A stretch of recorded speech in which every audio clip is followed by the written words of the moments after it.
Assalamualaikum warahmatullahi wabarakatuh. Kembali lagi di channel Suket Irang. Di kesempatan kali ini, saya akan membawakan sebuah cerita yang berjudul Suara Aneh di Rumah Mertua. Cerita ini ditulis oleh akun Facebook bernama Eristiani.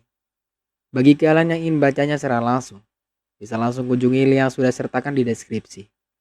Sebelum cerita ini dimulai, jangan lupa untuk like, komen, dan subscribe channel ini. Dan juga tekan lonceng notifikasinya agar kalian semua tidak ketinggalan cerita-cerita terbaru dari kami. Tentunya tak usah berlama-lama lagi. Langsung saja kita masuk ke ceritanya. Apa mungkin Arum yang selalu membisikkan kepadaku untuk pergi? Gumamku pada diri sendiri.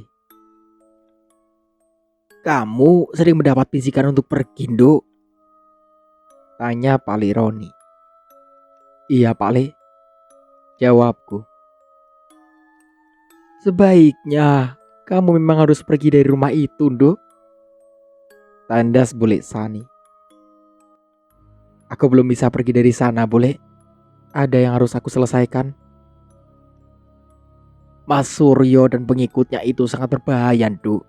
Lebih baik kamu pergi dari sana daripada terjadi sesuatu padamu. Saran Pak Roni. Saya bisa jaga diri, Pak Le. Saya sekarang juga sedang mengandung anak dari Mas Raka. Kuusap perutku. Kamu hamil, Nduk? Bule Sani terbelalak mendengar perkataanku. Iya, Bule. Ya ampun, Nduk. Apalagi sekarang kamu sedang hamil. Tampak raut kecemasan dari wajah Bule Sani. Aku ingin menghancurkan ayah mertua dan pengikutnya. Aku tidak ingin banyak nyawa menjadi korban. Ucapku mantap. Tujuan kamu memang baik, Nduk. Tapi kamu belum tahu siapa yang ingin kamu hadapi. Ucap Pak Leroni penuh penekanan. Insya Allah, Allah melindungi saya. Pasti kebaikan akan mengalahkan kejahatan. Baiklah, Nduk. Lakukan apa yang ingin kamu lakukan. Yang penting kamu harus hati-hati. Dan jangan pernah tinggalkan sholat. Pesan Pak Leroni. Iya, Pak Le. Aku memeriksa ponsel. Ada banyak panggilan tak terjawab dari Bapak. Aku ingat beberapa hari yang lalu, aku menghubungi Bapak tapi tidak diangkat. Aku coba lagi saja menghubungi Bapak. Aku menekan ikon panggilan berwarna hijau ke nomor Bapak. Tak lama berselang panggilan tersambung.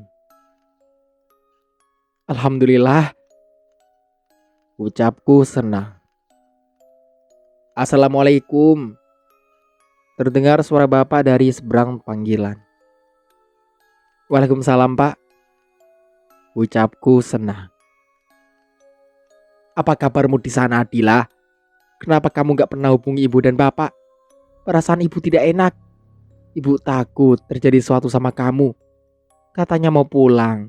Sampai sekarang gak ada kabar. Omel ibuku panjang lebar. Aku tahu ibu sangat mengkhawatirkanku.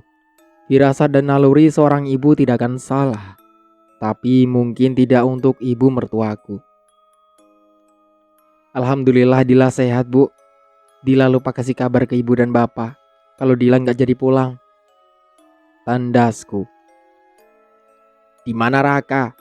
Kalian bebek saja kan di sana? Bapak menimpali. Mas Raka sedang kerja, Pak. Belum pulang. Kami baik kok, Pak, di sini. Ucapku berbohong. Aku dan kedua orang tuaku bicara banyak, melepas kerinduan. Ingin rasanya aku pulang ke rumah orang tuaku. Tapi aku harus menunggu menyelesaikan misiku. Kamu jaga sholat 5 waktu dan jangan pernah meninggalkannya. Pesan Bapak sebelum menutup panggilan. Iya, Pak. Begitu aku sampai di depan gerbang, terdengar seseorang sedang bicara. Cepat persiapkan semuanya untuk malam ini. Perintah ayah mertua. kepada seorang pria berkulit hitam legam. "Baik, Guru." Pria berkulit hitam itu meninggalkan ayah mertua. Aku bersembunyi di balik pohon yang tumbuh di dekat pagar ketika orang berkulit hitam melewatiku. Mungkin dia muridnya ayah mertua karena memanggil ayah mertua guru. Aku mengikuti pria berkulit hitam itu. Agak jauh jarakku dari pria itu supaya ia tidak mencurigaiku. Pria berkulit hitam masuk ke sebuah jalan kecil yang di kiri kanannya kebun pisang. Apa yang akan dilakukan pria itu? Gumamku. Di tengah-tengah kebun pisang ada sebuah rumah. Pria itu masuk ke dalam rumah itu. Aku mengendap-endap mendekati rumah itu. Terdengar pembicaraan di dalam sana. Kutempelkan telingaku ke jendela rumah itu. Dan kutajamkan pendengaranku untuk mengetahui apa yang sedang mereka bicarakan. "Mbah, guru meminta 30 ekor ayam cemani untuk ritual nanti malam." Apa kalian sudah mendapatkan janin?" "Sudah, Mbah." "Bagus, ambil ayam cemani itu di belakang." Tak lama kemudian pintu terbuka. Pria hitam itu keluar dan berjalan ke arahku. Secepat mungkin aku berlari dan bersembunyi di antara pohon pisang. Hampir saja aku ketahuan, ucapku mengelus dada. Pria hitam tadi ternyata masuk ke samping rumah dengan pagar kayu.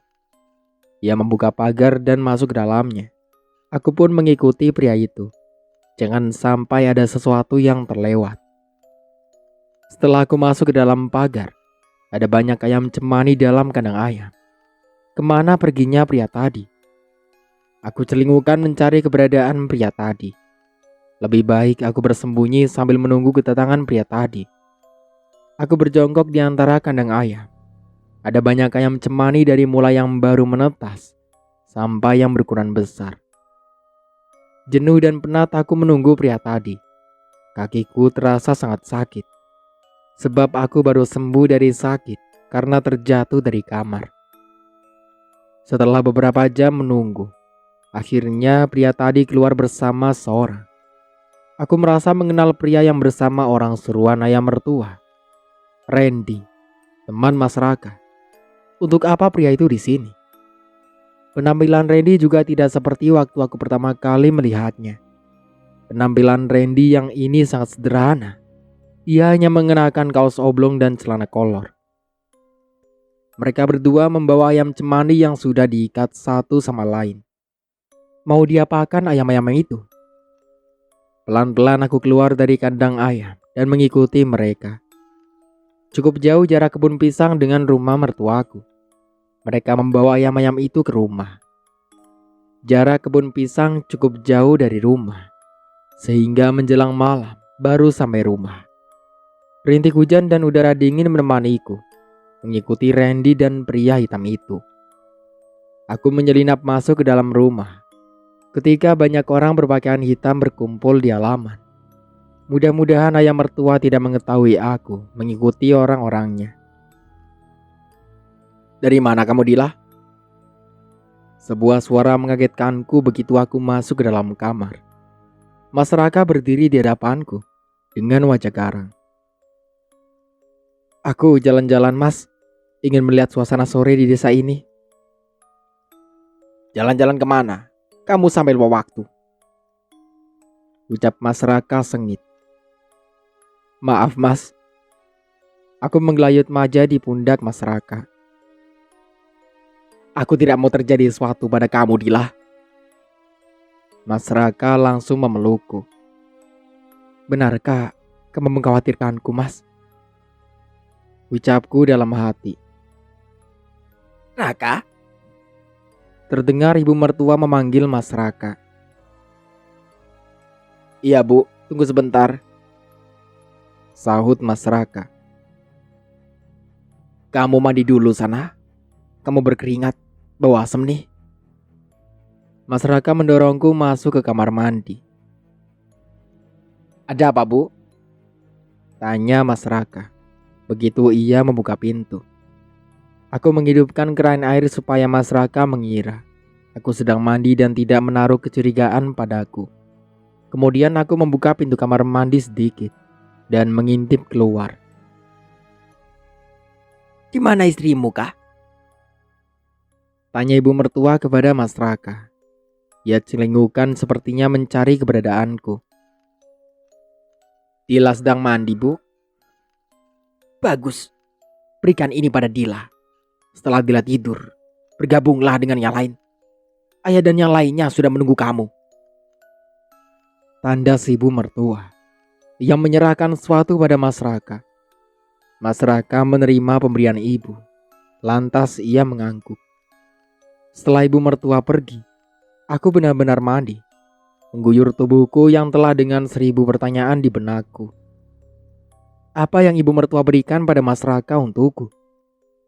Apa yang akan dilakukan Mas Raka bersama ayah mertua dan orang-orangnya? Mas Raka tersenyum begitu aku keluar dari kamar mandi. Ia mendudukan aku di ranjang. "Kamu pasti capek, sayang. Wanita hamil itu gak boleh kecapean loh," ujar Mas Raka sambil memijat pundakku. "Iya, Mas." Aku menikmati pijatan lembut Mas Raka di pundakku. Mas Raka menghentikan pijatannya. Ia mengambil sebuah kotak kecil di atas nakas.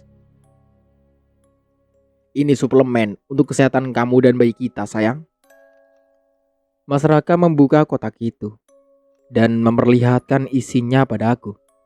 Di dalam kotak itu terdapat obat. "Mas dapat dari mana obat ini?" tanyaku penuh selidik. "Ibu yang memberikannya," ucap Mas Raka. "Memang ibu dapat dari mana, Mas? Tidak mungkin Bu Dewi yang memberikannya. Ibu sangat membenci bidan itu." Tandasku. Ibu dikasih temannya yang bekerja di puskesmas desa sebelah." "Aman gak nih, Mas, aku minum? Kan obat ini gak langsung diberikan ke aku sama petugasnya. Aku gak mau janinku kenapa-napa ya, gara-gara minum obat dari ibu, Mas," ucapku tegas. Aku juga tahu ibu mertua memberikan sesuatu pada Mas Raka. Pasti obat ini yang ibu mertua berikan. Aku tidak boleh gegabah dan meminum obat ini. Pasti ada tujuannya ibu mertua menginginkanku meminumnya. Bagaimana caraku menolak minumnya? "Ya enggak lah, sayang. Sekarang kamu minum ya." Mas Raka menuangkan air di dalam gelas. Lantas ia memberikan obat beserta air kepadaku. Ragu-ragu aku meminum obat itu. "Mas, mandi sebentar ya." Mas Raka berdiri dan menatapku. Aku tersenyum dan mengangguk. Setelah Mas Raka masuk ke dalam kamar mandi, aku mengeluarkan obat yang ada dalam mulutku. Aku tidak menelan obat itu. Aku hanya berpura-pura saja meminum obat yang katanya suplemen. Setelah itu aku mengambil kotak berisi obat yang Mas Raka minta aku meminumnya. Aku mengambil ponsel milikku dan memfoto obat itu. Lantas aku mengirim foto itu ke Dewi. Untuknya aku meminta nomor WhatsApp-nya. Pesan terkirim tapi belum Dewi buka. Aku gelisah duduk di tepian ranjang menunggu Dewi membalas pesanku. Sebuah notifikasi dari ponselku berbunyi. Sebuah pesan dari balasan dari Dewi. "Itu obat tidur, Mbak. Dari mana Mbak mendapatkannya?" "Ibu mertua meminta saya meminumnya, Bu. Katanya ini suplemen ibu hamil, Bu," balasku kepada Dewi. "Astagfirullah, jangan diminum, Mbak." "Alhamdulillah saya tidak minumnya, Bu. Saya curiga obat itu bukan suplemen." Mas Raka keluar dari kamar mandi. Aku langsung meletakkan ponselku di atas nakas, lalu merebahkan diri dan memejamkan mata. Aku pura-pura tidur. Mereka memberikanku obat tidur pasti ada hubungannya dengan ritual yang akan dilakukan malam nanti. "Maafkan aku, sayang." Mas Raka mencium keningku. Lalu ia keluar dari kamar. Aku membuka mata lalu membuka lemari pakaian. Aku pernah melihat jubah hitam Mas Raka di sini. Setelah beberapa saat aku mengobrak-abrik lemari, akhirnya apa yang sedang aku cari ketemu. Aku mengambil jubah itu dan memakainya. Aku akan berpura-pura menjadi anggota sekte gila ini. Tak lupa aku memakai masker supaya tidak ada yang mengetahui jika aku bukan anggota dari mereka. Pasti mereka semua berada di aula itu. Tegas aku keluar dari kamar dan menuruni anak tangga. Ketika aku memasuki lorong, suara ibu mertua mengejutkanku. "Tunggu!" Kuhentikan langkah. Jangan-jangan ibu mertua mengetahui penyamaranku. Ibu mertua menghampiriku. Ia juga memakai pakaian yang sama denganku. Lantas ia memberikan sebuah baskom yang ditutupi kain.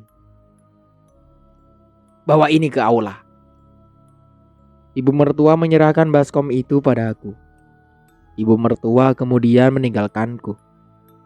Aku mengurat dadaku. Untung ibu mertua tidak mengenaliku. Ia juga memakai pakaian serba hitam. Aku melangkahkan kaki menuju lorong di mana aku pernah melihat penampakan banyak hantu perempuan menggendong bayi. Aku berjalan sambil memejamkan mata, takut jika melihat penampakan itu lagi. Namun sesekali aku membuka mata, dan lagi-lagi hal itu terulang kembali. Aku melihat penampakan itu lagi. Raut wajah mereka terlihat sedih. Mereka menggelengkan kepala seolah melarangku pergi ke sana. Aku tidak peduli dan terus berjalan, hingga tangan dingin dan pucat mencekal lenganku. Aku mencoba melepaskan tangan itu, namun tangan itu lebih kuat mencengkram tanganku. "Lepaskan! Tolong lepaskan!" Aku berteriak dan hampir menangis. Sepersekian detik kemudian, tangan dingin dan pucat itu melepaskan cengkramannya.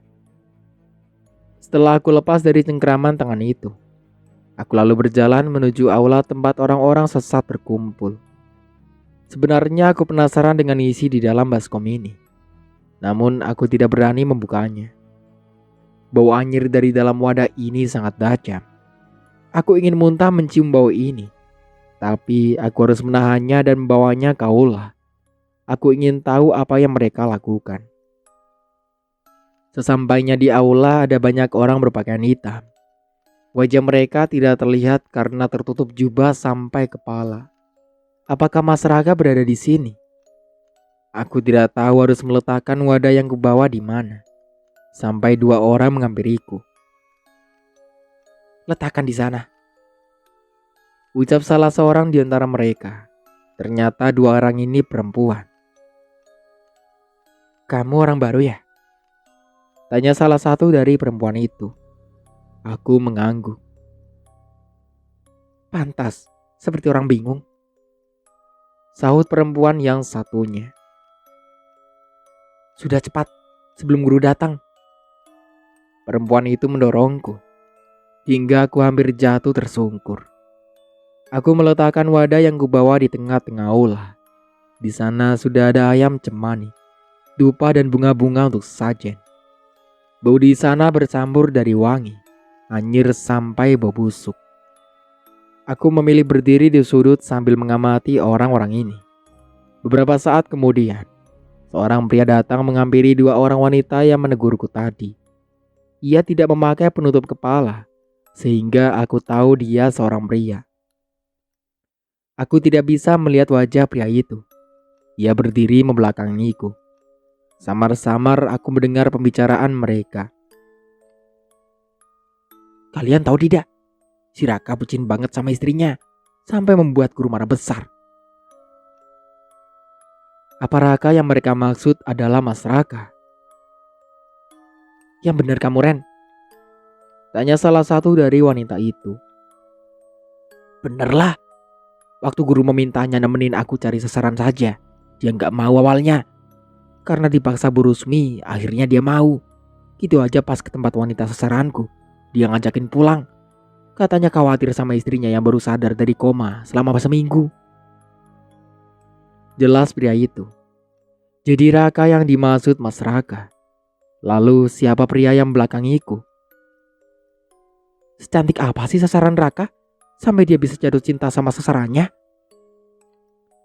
Yang jelas gak kalah dari kamu, Win. Dia tanpa polesan dan tanpa susu saja udah cantik banget. Ya wajar sih kalau Raka sampai klepek-klepek, ucap pria itu sambil tertawa. Jangan sembarangan ngomong kamu, Ren. Sungut wanita yang pria itu bandingkan denganku. Sudah, malah ribut kalian berdua ini. Lerai wanita yang satunya. Mereka diam dan tidak bicara lagi. Beberapa saat kemudian, ayah mertua datang diikuti ibu mertua di belakangnya. Ayah mertua menuju ke tengah-tengah aula. Anggota sekte gila ini membentuk lingkaran, termasuk ibu mertua. Hanya ayah mertua saja yang tidak ikut membentuk lingkaran. Aku pun melakukan itu. Entah apa yang akan mereka lakukan. Ibu mertua gelisah menatap orang-orang dalam lingkaran itu. Ia seperti mencari seorang. Terdengar orang-orang ini mengucap sesuatu secara bersamaan. Apa yang mereka ucapan seperti yang pernah aku dengar sewaktu aku pertama masuk ke sini. Selesai mengucapkan kata-kata yang terdengar seperti mantra, seseorang dari mereka mengambil parang dan menebas ayam cemani satu persatu tanpa ampun. Hal yang pernah aku lihat terulang kembali. Darah ayam itu ditadahkan dalam sebuah wadah, bercampur sesuatu lalu mereka memakan ayam itu mentah-mentah. Sangat menjijikan. Belum selesai dengan pemandangan itu, mereka kembali memakan daging yang entah daging apa itu. Baunya sangat busuk. Aku hampir mutah melihat semua itu. Puncak dari rangkaian ritual itu adalah wadah yang kubawa tadi. Ayah mertua mendekati wadah itu dengan mulut komat-kamit, membaca sesuatu. Setelah itu entah dari mana asalnya, angin berembus kencang dan wadah itu terbuka. Tampak segumpal daging berbentuk manusia berukuran kecil, berwarna kemerahan terbungkus sebuah lapisan, lalu datang sebuah asap. Asap itu berubah wujud menjadi pria tua yang aku temui di pondok dan di dalam lemari ruangan rahasia. Semua orang menunduk memberi hormat kepadanya, termasuk ayah mertua. Lalu pria itu berubah menjadi tinggi dan bertanduk. Ia menyambar manusia kecil yang terbungkus itu ke dalam mulutnya lalu menghilang. Beberapa saat kemudian, makhluk mengerikan itu kembali muncul dengan setumpuk uang yang sangat banyak di tengah-tengah aula. Orang-orang yang berada di aula kembali membungkuk dan memberikan hormat kepada makhluk itu. Bagus. Setelah janin ini kalian harus berikan persembahan lagi di pondok itu. Makhluk itu tertawa dengan lantang, lalu menghilang. Orang-orang sesat itu kemudian berebut mengambil uang dari makhluk tadi. Ibu mertua juga ikut ambil uang itu, tapi ia tetap celingukan mencari seorang. Karena tidak fokus, ia terinjak-injak ke orang-orang itu. Aduh, sakit. Ibu mertua akhirnya limbung dan tidak sadarkan diri. Aku iba melihat perempuan yang melahirkan Mas Raka jatuh pingsan. Namun aku juga geram dengan wanita itu. Bisa-bisanya ia melakukan hal yang sangat rendah sebagai seorang perempuan. Ia rela mengambil paksa janin yang tidak berdosa dari ibunya. Bahkan bayi itu belum lahir dan melihat dunia. Mana mungkin ibu mertua kasihan terhadap orang lain. Calon cucunya saja ia korbankan. Rasakan, ucapku dalam hati. Orang-orang rakus dan serakah itu tidak ada yang mempedulikan, apalagi menolongnya. Dasar manusia-manusia serakah. Kalau sudah melihat uang lupa segalanya. Setelah uang-uang itu habis mereka ambil. Satu persatu orang-orang itu pergi meninggalkan aula. Hanya aku yang masih berada di aula. Aku ingin meninggalkan ibu mertua sendirian di sini. Aku tak tega. Apa bedanya aku dengan mereka jika membiarkan ibu mertua seperti ini? Darah mengalir dari sudut bibir ibu mertua. Tangannya pun terdapat banyak luka. Kemudian aku meninggalkan ibu mertua. Aku kembali dengan membawa peralatan P3K. Kuobati luka-luka yang ada di tubuh ibu mertua. Terdengar suara derap langkah kaki. Aku lalu bersembunyi. Ayah mertua datang bersama Randy. Ya, Randy temannya Mas Raka. Mereka terkejut melihat ibu mertua terkapar. Mereka lalu menghampiri ibu mertua. "Rusmi, bangun Rusmi, bangun!" teriak ayah mertua. Ibu mertua tetap tak bereaksi mendengar teriakan ayah mertua. Ayah mertua akhirnya membopong ibu mertua dan pergi meninggalkan aula diikuti Randy dari belakang. Aku mengikuti mereka. Di sepanjang lorong banyak penampakan lagi hantu perempuan. Kali ini mereka tidak menangis, malah sebaliknya. Mereka tertawa senang melihat ibu mertua tidak sadarkan diri. "Kalian berisik banget sih," ucap Randy kesal. Lalu Randy mengentakkan kakinya ke lantai. Lalu hantu-hantu itu pun menghilang. Hebat juga murid ayah mertua yang satu ini. Setelah keluar dari lorong, ayah mertua membawa ibu mertua ke dalam kamar. Setelah itu aku memutuskan kembali ke kamar sebelum ketahuan ayah mertua atau Randy. Aku mengunci kamarku setelah masuk ke dalamnya. Tubuhku melosot ke lantai. Tidak kusangka ayah mertua dan pengikutnya melakukan ritual yang menjijikan seperti ini. Aku teringat dengan orang tuaku di Sumatera. Walaupun hidup pas-pasan, mereka sangat bersyukur dengan nikmat yang Allah berikan. Beruntungnya aku memiliki orang tua seperti mereka. Gegas aku bangun dan melepas jubah milik Mas Raka. Aku mengembalikan jubah itu ke tempat semula. Aku lalu mengunci wajah di kamar mandi. Aku tertegun melihat pantulan wajahku di cermin yang ada di kamar mandi. Air mataku luruh begitu saja. Aku menangis senggukan. Entah apa yang aku tangisi. Aku merasa menjadi perempuan yang sangat bodoh karena bisa jatuh cinta kepada Mas Raka. Bisa masuk ke dalam keluarga keji dan pengabdi setan ini. Selama ini aku mencoba kuat bertahan di antara keluarga ini. Namun apa yang aku lihat tadi benar-benar membuatku syok. Aku berada di antara orang-orang sesat itu dan melihat apa yang mereka lakukan. Aku berjalan mendekati ranjang dan kuhembaskan bobot tubuhku di sana. Kuambil air di atas nakas dan meminumnya sampai habis. Aku merasa lelah fisik dan pikiran. Aku memikirkan anakku yang belum lahir.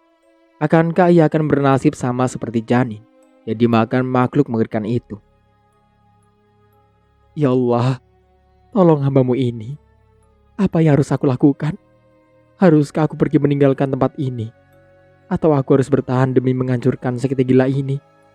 Tapi, jika aku bertahan, akankah aku bisa menghancurkan mereka? Mereka sangat kuat dan banyak. Sedangkan aku hanya sendirian, ya Allah. Ucapku pilu. Ponselku berderi. Kulihat layar ponsel. Panggilan masuk dari Dewi.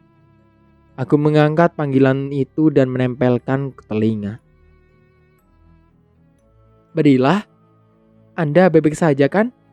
Ritual persembahan sudah selesai ya?" Rentetan pertanyaan Dewi lontarkan. "Saya baik-baik saja, Bu.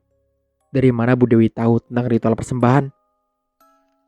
Tanyaku sambil mengerutkan kening. "Arum dulu pernah bercerita, Mbak," jawab Dewi. Mungkin benar saran Bu Dewi. Saya harus meninggalkan rumah ini. Saya sudah melihat hal gila dan menjijikan yang mereka lakukan, Bu. Saya tidak betah berlama-lama tinggal di sini, Bu.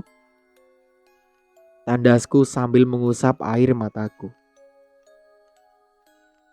Bukannya Mbak Dila ingin menghancurkan mereka?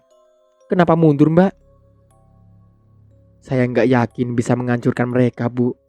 Mereka terlalu banyak dan kuat, jawabku. Saya pikir awalnya Mbak Dila memang harus meninggalkan rumah itu. Tapi mendengar penuturan dan semangat Mbak Dila untuk menghancurkan Pak Suryo dan pengikutnya, saya ingin bantu. Tapi jika memang Mbak Dila ingin pergi dari sana, itu terserah Mbak sih. Saya akan meneruskan tujuan Mbak Dila, ucap Dewi panjang lebar.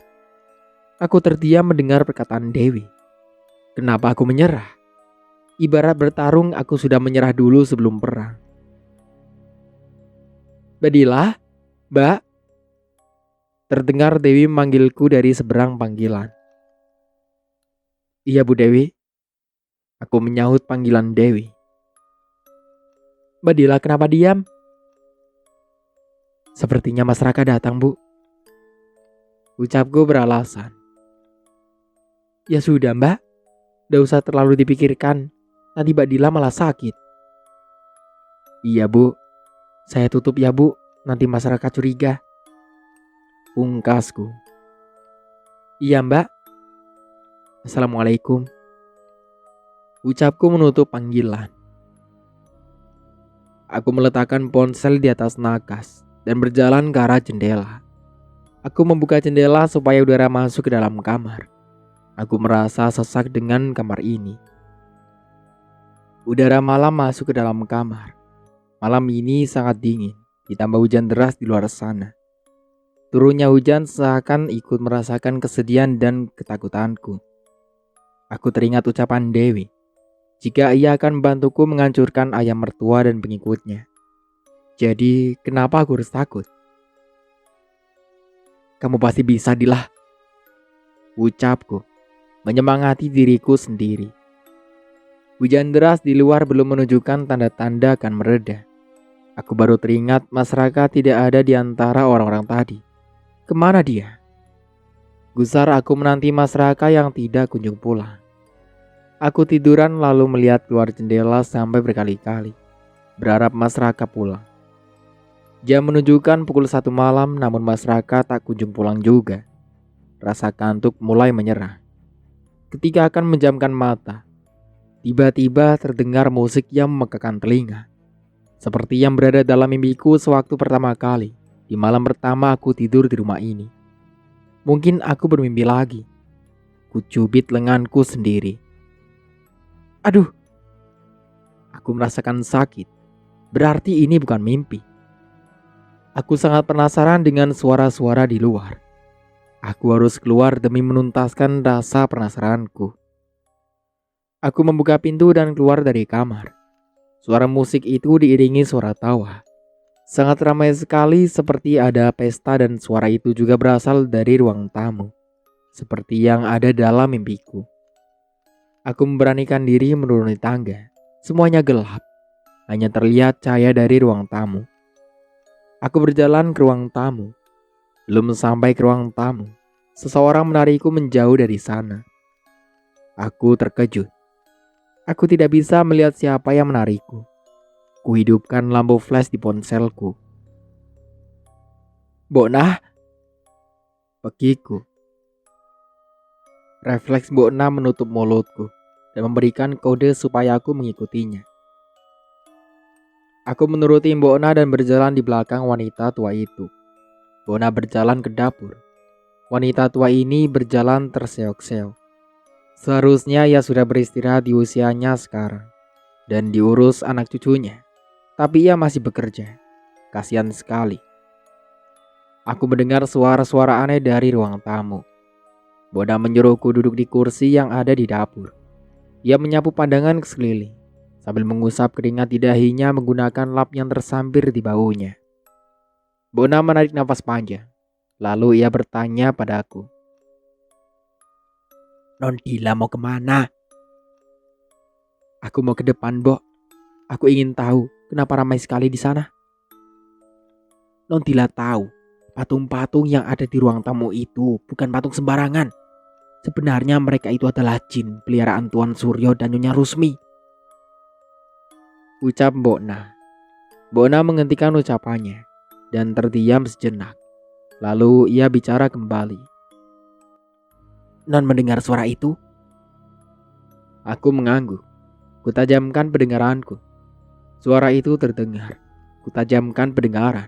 Suara-suara aneh itu terdengar berkali-kali.